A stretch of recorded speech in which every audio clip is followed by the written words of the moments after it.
del latín signare, que es enseñar. Es como decir, mira ya, ¿no? Como estás mostrando algo, estás enseñando y mostrando algo.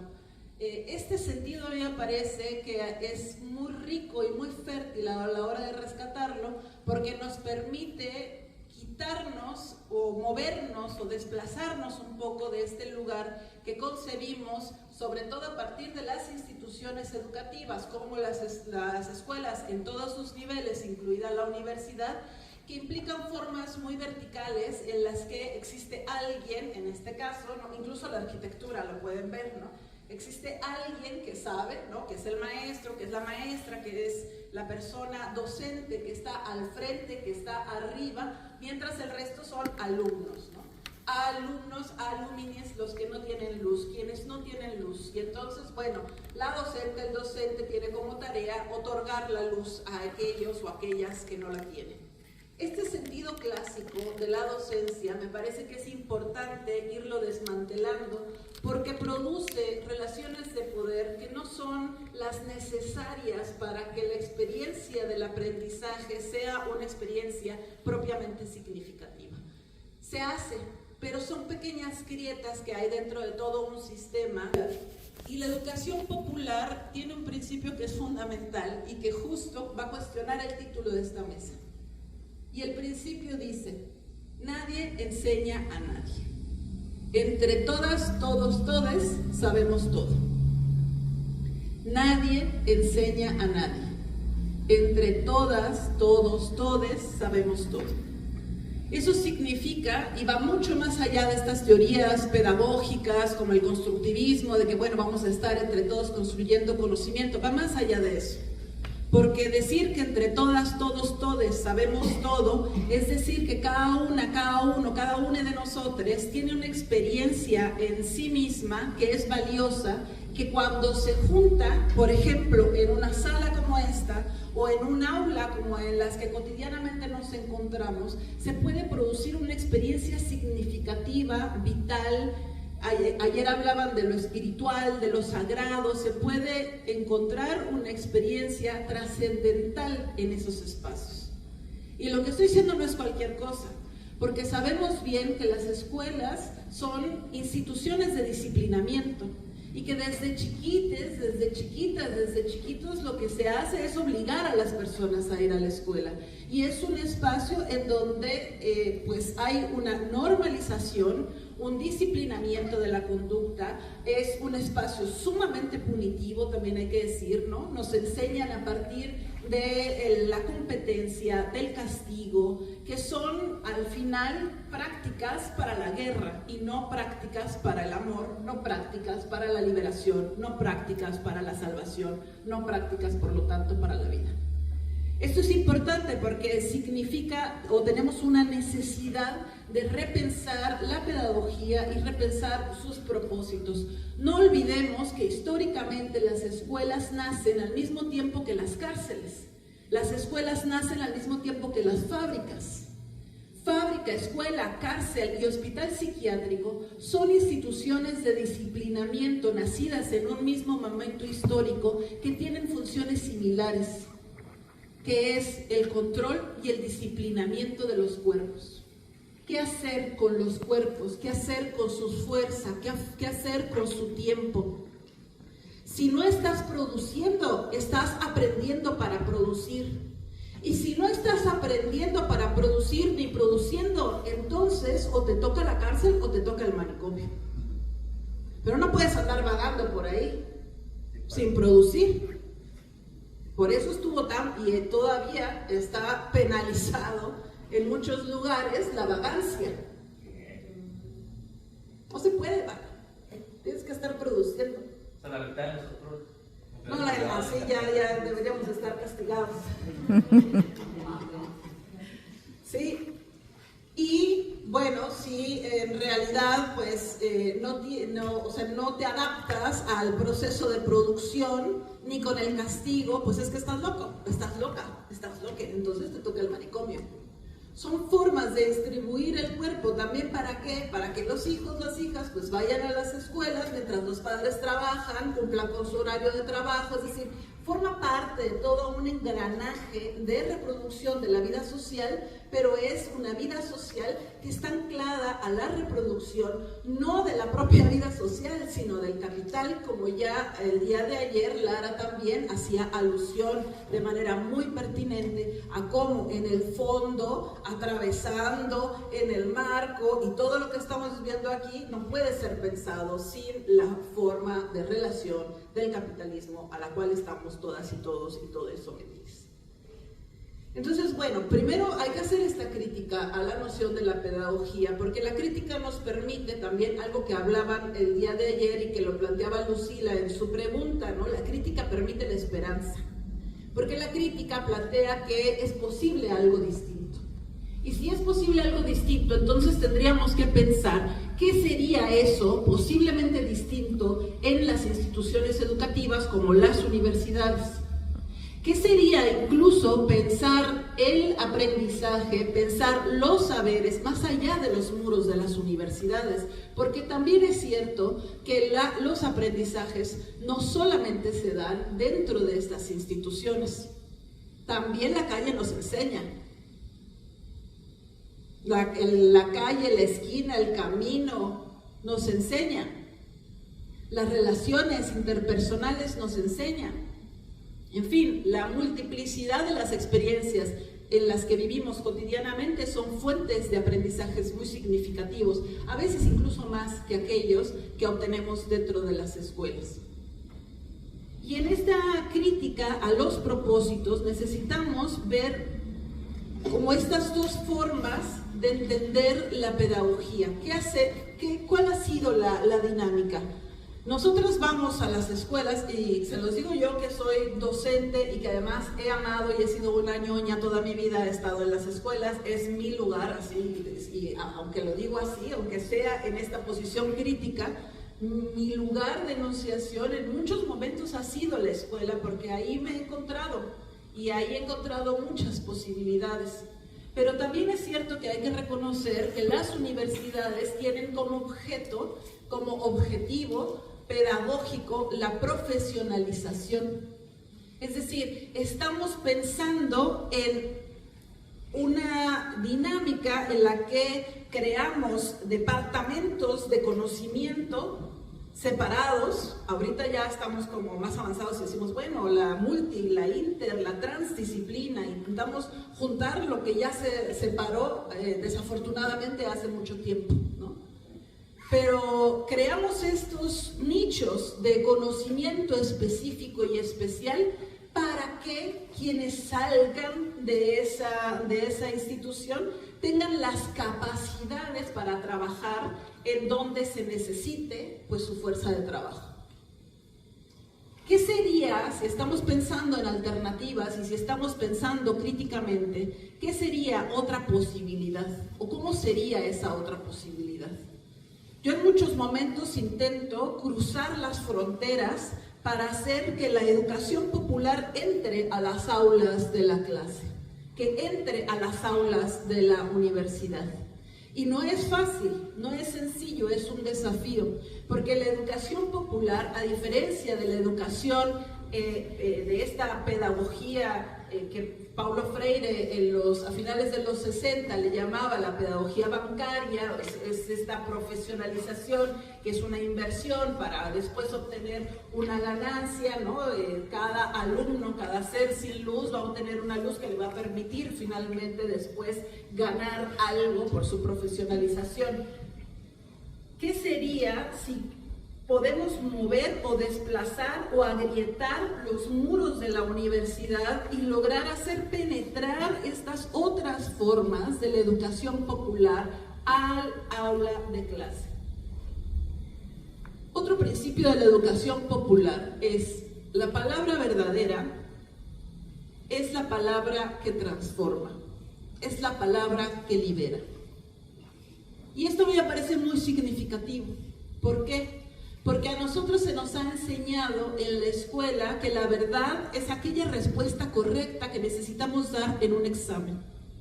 Y nuestro ejercicio como docentes en gran medida es implementar mecanismos de memorización para que el estudiantado pueda demostrar después que aprendió la verdad de lo que le enseñamos. Ahí donde tenía que poner verdadero, puso verdadero, entonces ponemos palomita. Si no, se equivocó, y si se equivocó, le castigamos.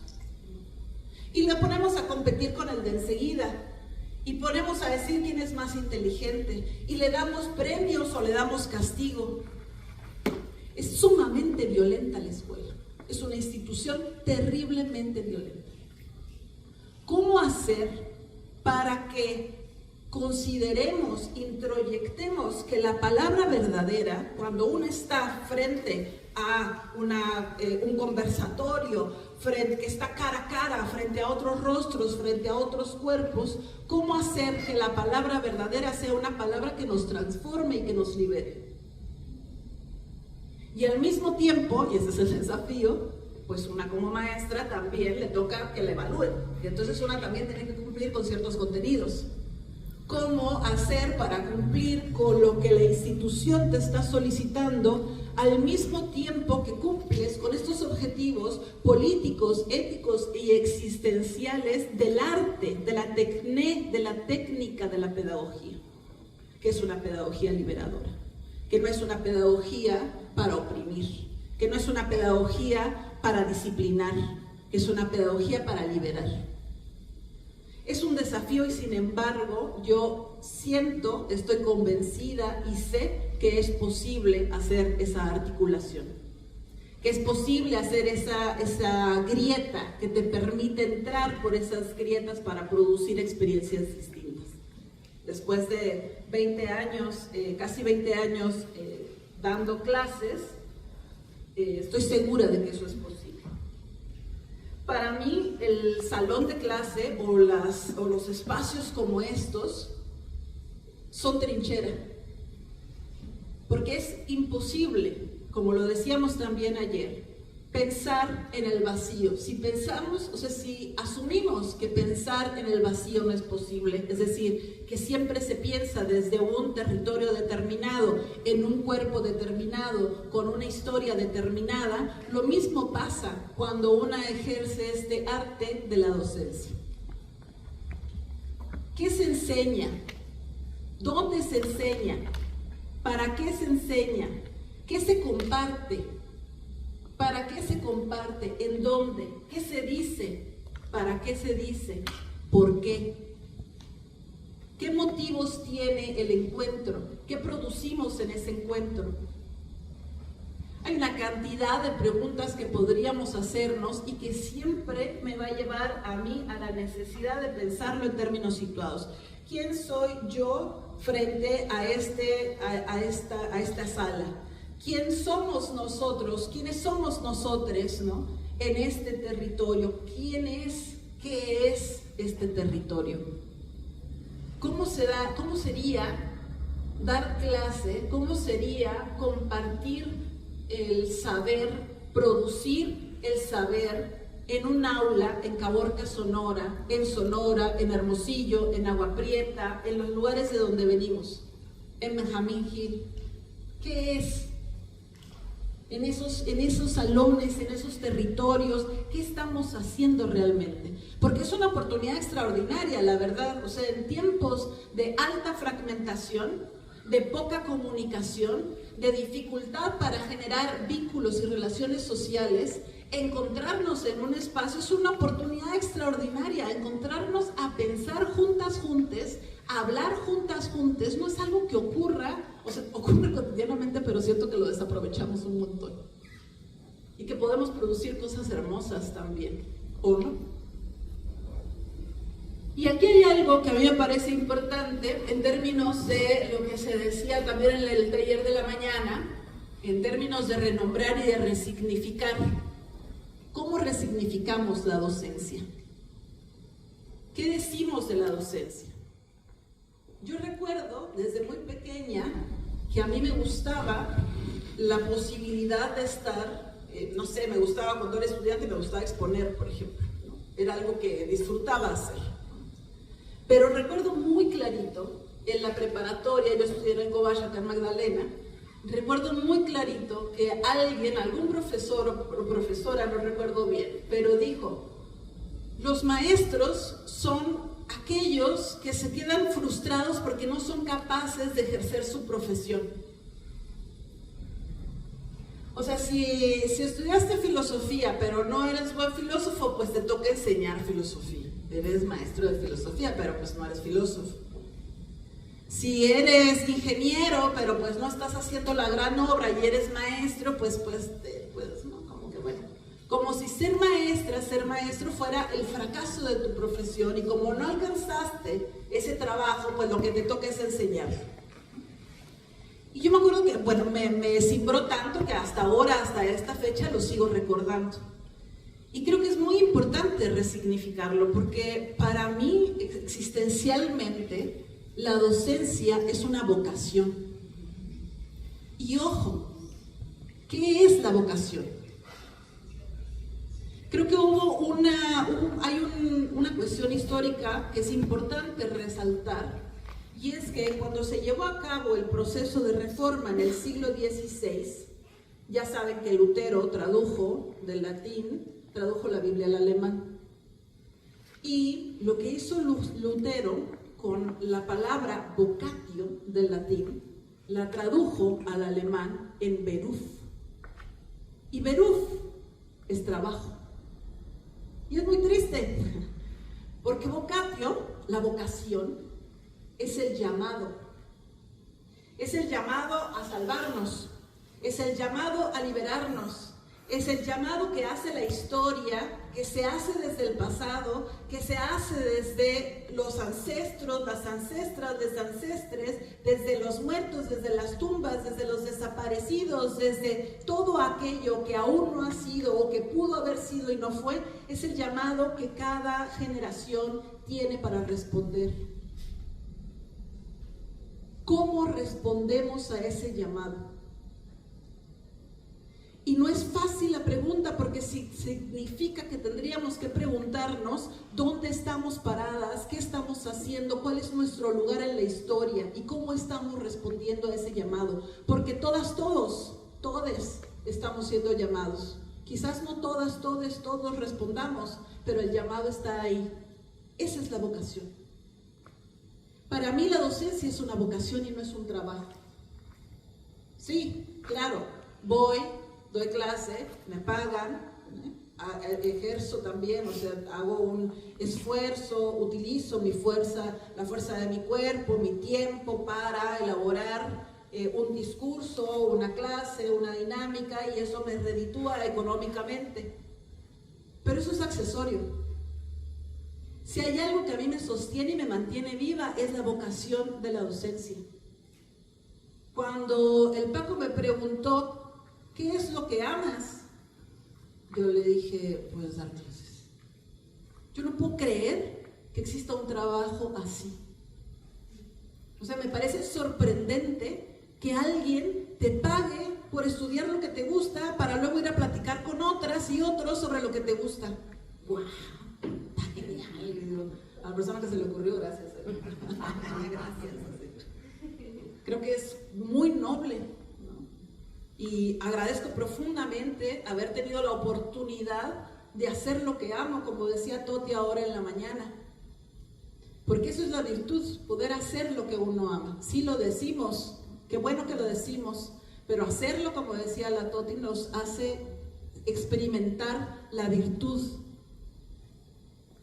Y en esta resignificación de la docencia tendríamos que pensar acá, en este llamado, cada uno de nosotros, ¿a qué estamos siendo llamados en este proceso que le llamamos vida, en este aprendizaje en el que nos encontramos todos los días, en este territorio que es Caborca?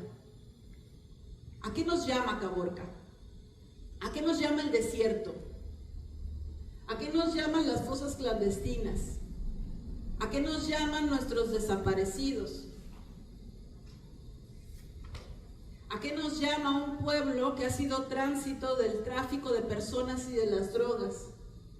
¿A qué nos llama un pueblo que ha sido azotado por la violencia? ¿Cuál es el llamado? ¿Estamos respondiendo? o no escuchamos el llamado?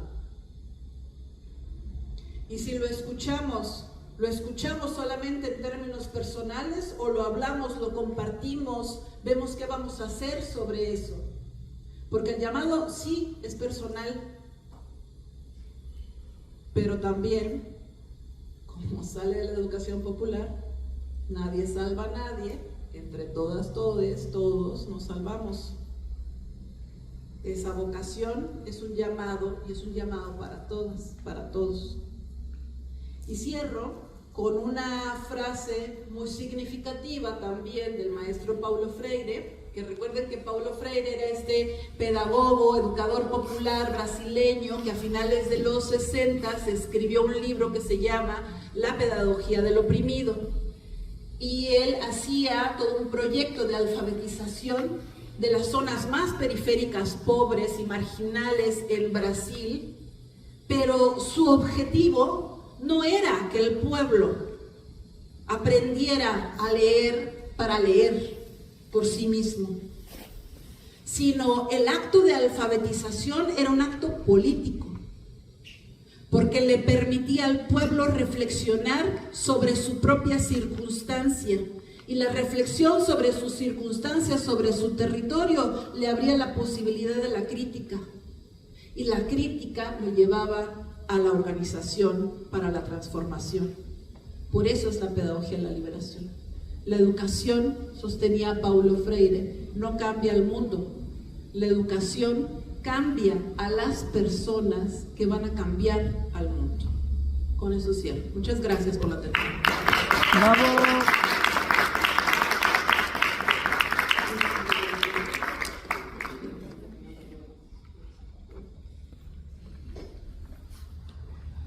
Vamos a abrir un espacio para el diálogo.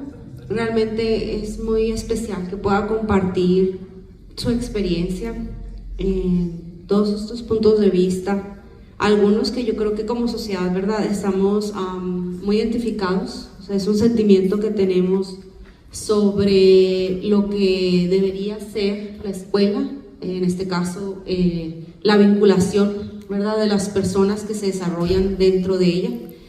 El hecho de cómo la forma política, ¿verdad?, que menciona, diseña mucho de lo que vivimos dentro del aula, y podríamos tomar mejores decisiones más basadas en el ser, ¿verdad?, que menciona mucho de realmente pues dejar de un lado el conductismo y algunas cosas de manifiesto. Voy a iniciar con una pregunta que surgió durante la charla y para permitir el espacio al público también, en cuanto a la educación popular, porque menciona que debe estar vinculada a la educación pues tradicional o la del aula, y quisiera que nos hablara un poquito más de esto, de la educación popular, cómo la conceptualiza, cómo la ha vivido, cómo la ha propulsado. Hola. Bueno, ahorita voy a hablar. Yo conocí la educación popular no a través de la teoría, sino a través de la práctica. Estuve en una escuelita de formación de formadores, en una organización durante muchos años en la que nos vinculábamos con pueblos y organizaciones y comunidades que estaban en defensa del territorio, pueblos que estaban peleando contra la mina, pueblos que estaban peleando contra proyectos extractivistas, pueblos que estaban peleando contra construcción de carreteras que les iban a arrebatar sus tierras de cultivo o sus territorios sagrados, pueblos que estaban defendiendo el agua, el aire, la tierra, la vida. Y cuando teníamos reuniones, la izquierda clásica lo que hace cotidianamente es: vayan ustedes, por ejemplo, a una reunión sindical, con todo el respeto para mis compañeros y compañeras sindicalistas, a quienes admiro y respeto y por supuesto apoyo en la lucha, pero las reuniones sindicales o, por ejemplo, las asambleas estudiantiles son formas de hacer política que hacen que la voz luego, pues también, se concentren en una persona. O varias personas que tienen el gusto, el disfrute, lo extrovertido, pues, ¿no? En su carácter que les permite, o el uso del discurso que les permite, pues eso, tomar el micrófono, estar y hablar. Y hay muchas personas que no dicen nada, pero que están pensando y sintiendo cosas muy valiosas. Esos formatos, más en términos de asamblea, yo siempre los voy a defender, son importantes, son esenciales, hay que continuarlos. Sin embargo, la educación popular nos enseña otras formas de hacer política que implican otras formas de tomar decisiones. Y entonces, cuando nos reuníamos, éramos aproximadamente 30 organizaciones de todo el país, estaban compañeros yaquis, estaban compañeros Lloreme, de acá del norte, Cucapaz también en algún momento fueron, y bueno, otros compañeros y compañeras de lucha de lo ancho y largo del territorio, personas extraordinarias de quienes una aprende toneladas.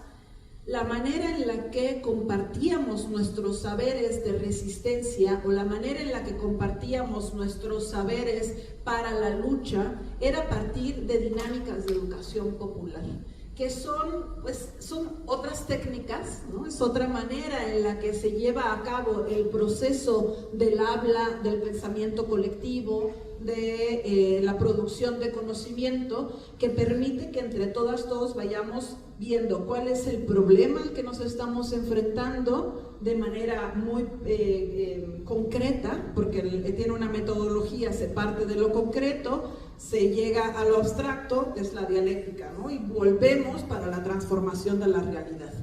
Esta metodología de la educación popular parte mucho de las experiencias. La escuela, además, siempre ha sido un espacio patriarcal, es decir, se piensa que el conocimiento está vinculado con la razón, pero olvidamos el cuerpo. Por eso la metodología feminista, la ciencia feminista, la disciplina feminista está desmantelando y trastocando los fundamentos de esta pedagogía racionalista que se ha olvidado de lo que sentimos, del cuerpo y de lo situado para pensar en una supuesta razón universal que no existe. Y entonces la educación popular también parte de la experiencia, parte de la memoria. Otro de los principios fundamentales de la educación popular es la memoria es más extensa que la inteligencia. ¿Qué quiere decir esto? A mí me costó años. Ya talleres, ya estaba ahí, y yo decía, ¿pero qué quiere decir? ¿Qué quiere decir? Hasta que siento que por fin lo pude entender. En las escuelas se nos busca que demostremos nuestra inteligencia a partir de los exámenes. Yo les preguntaría a ustedes si recuerdan cómo se hace una raíz cuadrada que aprendimos en la preparatoria o en la secundaria. Y no digo que no sea valioso, es valioso aprender a hacer raíces cuadradas. Tenía una amiga matemática que me decía, las matemáticas no son valiosas por su utilidad, sino por su belleza. Yo, bueno, pues bien, gracias. Pues sí, tenemos afinidades con unas cosas y con otras. Pero lo cierto es que cuando hablamos de la memoria, yo les preguntaría a ustedes, ¿cuándo recuerdan un momento en el que hayan sentido que aprendieron algo que no sabían? Ese momento en el que dijeron, wow. Y esa memoria está en nuestra experiencia. Y eso nos va a estar en el cuerpo toda la vida. Al día siguiente que estuvimos estudiando para el examen, ya se nos olvidó el examen, porque estábamos estudiando para responder algo, pero la memoria está ahí, está en el cuerpo. Entonces la educación popular se ancla desde ahí, y en la memoria se busca, en la experiencia se busca el material para poder politizar aquello que nos pasa, para poder criticar con herramientas políticas, teóricas, lo que nos pasa, para poder transformarlo después de manera organizada. Y esa experiencia que he vivido con estas organizaciones y después también trasladándolo al aula o en otros espacios organizativos, me ha parecido como muy fundamental en ese sentido de que hay otra manera en la que podemos enseñarnos, aprender, comunicarnos, hablar, producir conocimiento y saber juntas, juntos. Eso responde. Sí, muy bien. La verdad sí, habla pues sí de una memoria intuitiva y de muchas cosas que a lo mejor nos van a hacer regresar a lo esencial. Me gustaría ver si en el público quisieran establecer el diálogo con nuestra expositora. Algunas preguntas, por favor. ¿Qué pasa con los maestros que repiten tanto una misma clase que ya se les aniquila la emoción? O no nada más por repetir la clase, ¿no? Como que ya es un loop, entonces dejan de producir esa novedad. Y por otra parte, que como el poco entusiasmo de los alumnos de secundaria, de prepa, universidad, boicotean como este mismo entusiasmo de los maestros. Y como también desde la educación básica, que están desde preescolar hasta universidad, como desde la educación básica saturan tantos formatos, tantas reuniones, tanto material que los maestros tienen que responder. Ahorita con este cambio que está habiendo justamente, que es otra vez volver a entrarle, lleva a dejar de producir cosas nuevas, ¿no? Diferentes, de hacer otras propuestas en clase porque tienes que cumplir, no te da margen, no. Lo que es educación básica no te da margen de hacer algo distinto que lo que te viene en el programa. Y a lo que es media superior, pues pasa esto, como la tendencia tanto de los alumnos de no tener ese interés que al mismo tiempo pues mata el entusiasmo de los maestros, y por otra parte repetir tanto el mismo discurso, la misma clase, la materia en distintos grupos, que qué bueno que tengan tiempo completo, ¿no? Quienes lo llegan a tener. Pero pues entonces ahí ya lo que está viendo el maestro pues es esa ganancia, por eso tanta pelea por tener tantas horas. Pero pues bueno, queda de lado toda esta propuesta que estamos comentando, que yo coincido totalmente, me parece súper punk y súper chingón, perdón por la palabra, pero se me hace muy súper, estoy así súper guau contigo. Algo comentaba en la mañana con Paco sobre eso, ¿no? Porque doy clase en la universidad sobre filosofía de la educación. Entonces eso es una locura, ¿no? Como los plebes no quieren pensar. Ese es mi pleito como chicos, le digo, pues es que fácil es dar respuestas ya estandarizadas de psicología, de psicometría y todo esto, pero aquí no, aquí sí implica pensar, y es cansado, y pues a ustedes como que les causa un escozor, ¿no? Eso. Pero bueno, esas eran las dos preguntas. Sí. Más para el docente, ¿no? Del lado de este lado. Sí, tremendo. Pues son problemas efectivamente que están ahí. Hay una burocracia en la docencia que va matando el espíritu. Yo di 5 años en el Tecnológico de Monterrey y eran tantas tablas y bitácoras que tenía que llenar que les dije, no, es que me están secando el alma. O sea, ese no es mi objetivo, ¿no? Como llenar bitácoras. O sea, tanto más leyendo bitácoras que leyendo libros que me permitan como justo traer cosas nuevas al salón, ¿no? Cuando se vuelve burocrático, la educación se fetichiza. Y cuando digo que se fetichiza es que se vuelve mercancía, es que se pierde el alma, es que pierde esta vitalidad de poder hacer una experiencia significativa y trascendental. Y lo mismo pasa, creo, en esto que ocurre con los estudiantes, con los adolescentes, las adolescentes. Aquí está la Carito, que es mi primita, que tiene 14 años, va a cumplir 15, que estoy segura que está en eso exactamente, pero que vienen arrastrando desde la primaria un aburrimiento incansable de estar en el salón de clases.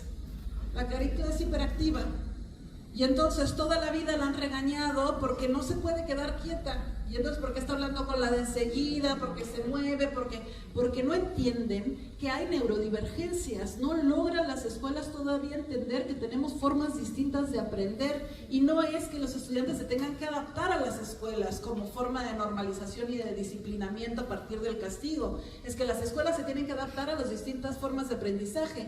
¿Cuándo? ¿En qué momento? Cuando han estado frente a un nuevo docente o una nueva docente, les ha hecho un test para saber cuál es su tipo de aprendizaje y poder adaptar la clase o la materia en función de los distintos aprendizajes que hay en el aula. Nunca. Eso no pasa. Pero también checa, perdón. Sí, dale. No, checa, porque si te meten en un grupo de 40 alumnos, sí, ¿cómo vas a hacer uno por uno? Pues? Sí.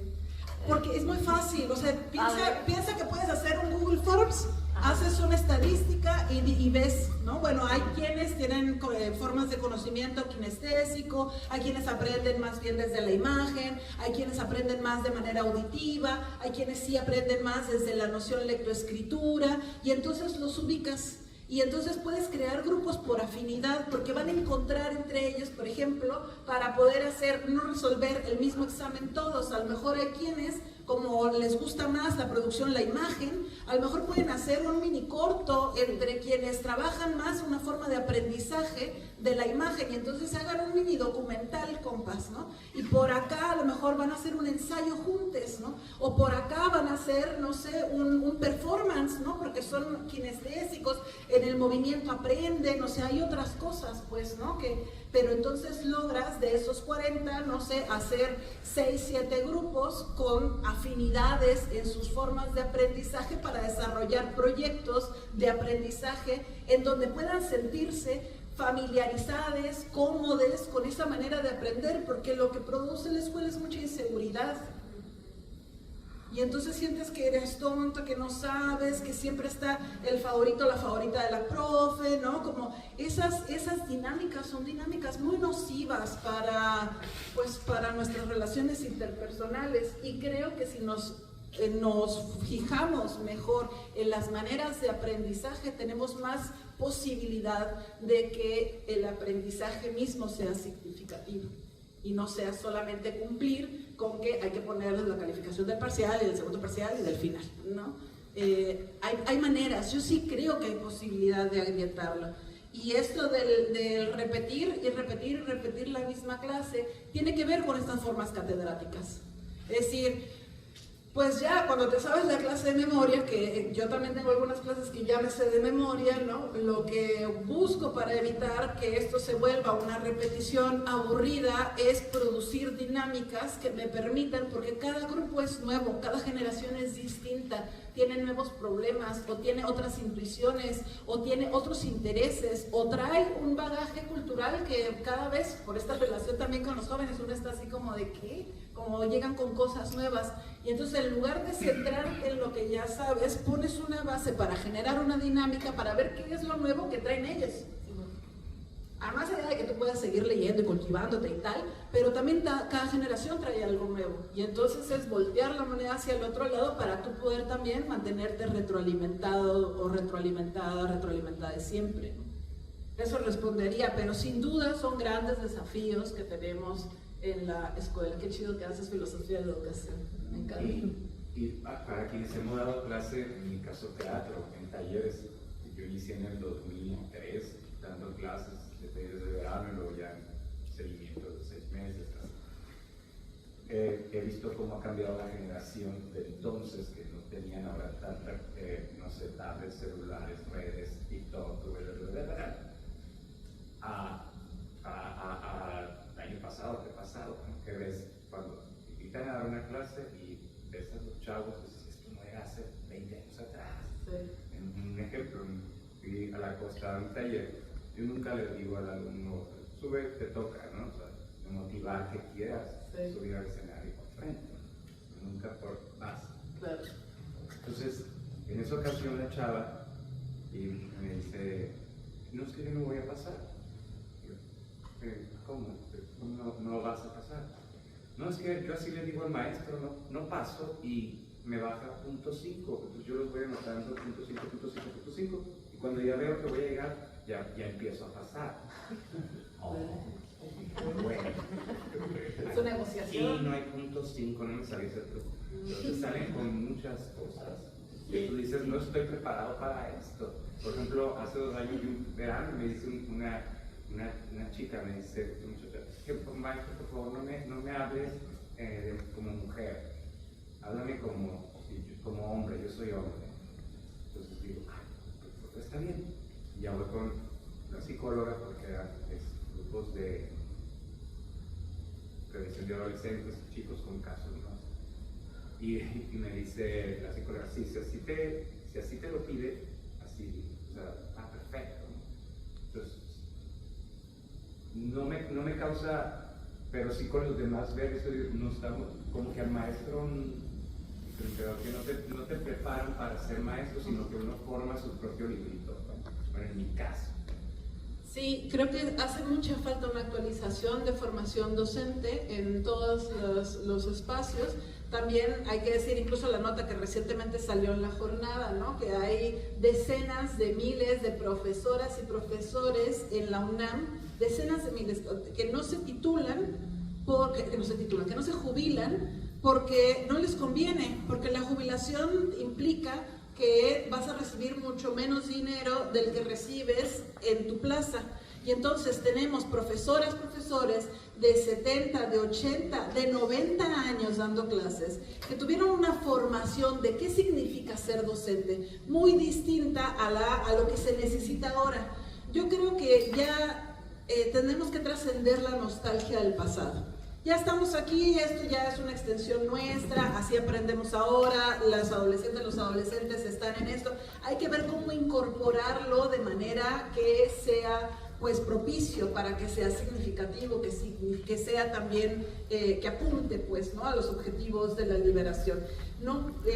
Creo que una de esto que decías, por ejemplo, sobre lo de las identidades, para mí es muy simple. O sea, tú tienes una lista de asistencia y cuando empiezas en tu primer día de clases, vas a tomar lista, se llama Rosa María. Rosa María, ¿cómo te gusta que te llamen? ¿Rosa o María? No, pues Luis, va, ¿no? ¿Cuál es tu pronombre? Ah, va, y lo apuntas. Y entonces tienes en tu lista de asistencia cuál es el pronombre, el nombre que le gusta, su nombre de elección, y fin, no hay mayor asunto. Pero lo que ocurre es mucha resistencia a generaciones que están produciendo un mundo nuevo, porque justo el grupo de docentes que habitan en las universidades son personas que no necesariamente, muchas de ellas tienen la apertura para esto que está siendo muy nuevo y muy distinto. Y creo que pues es un error seguir pensando que la letra con sangre entra. Es un error seguir pensando que, y si no llegas en el minuto 1 tienes cerrada la puerta, porque en el mundo de afuera nadie te va a esperar. Si te esperan, en el mundo de afuera también es igual, o sea, ¿no? Como bájate. Como que les gusta mucho ejercer el poder y el dominio a muchas profesoras y profesores, y eso a veces hasta no es muy estricta y nos gusta, ¿no? Como esa relación con la dominación. La educación popular es la letra con juego entra. También podemos jugar y podemos hacerlo divertido, podemos hacer algo distinto. Creo que se nos acabó el tiempo, entonces, bueno, les agradezco mucho la atención y la escucha, y espero que haya sido significativo. Cualquier cosa, pues aquí estamos para seguir conversando. Gracias. ¡Bravo!